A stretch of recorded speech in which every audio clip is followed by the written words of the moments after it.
The Freedom Riders are a group of civil rights activists that consisted of 7 black people and 6 white people. Their leader, James Farmer, led the group on a bus ride from Washington, D.C. to New Orleans, Louisiana.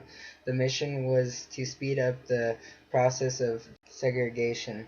The bus ride they went on traveled through Deep South: Alabama, Georgia, Mississippi, and South Carolina. These 4 states were Jim Crow states where segregation was heavily enforced. Through their journey, the Freedom Riders purposely validated Jim Crow laws.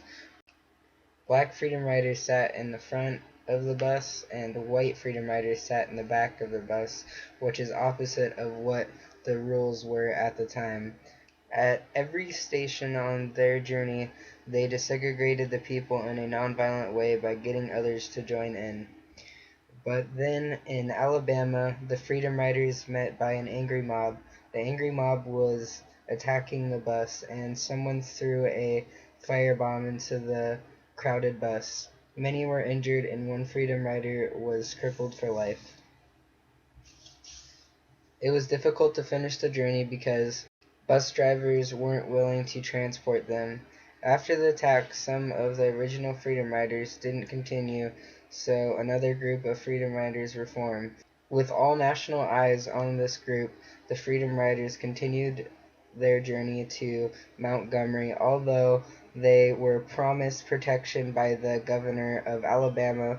When the bus arrived in Montgomery, all protection disappeared, and another mob attacked the group. The mob beat the Freedom Riders with lead poles, bricks, and bats.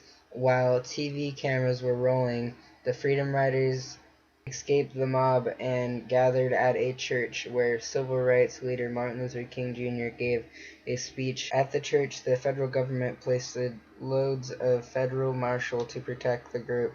In Jackson, Mississippi, the Freedom Riders were escorted by police into the white-only waiting room and arrested for trespassing.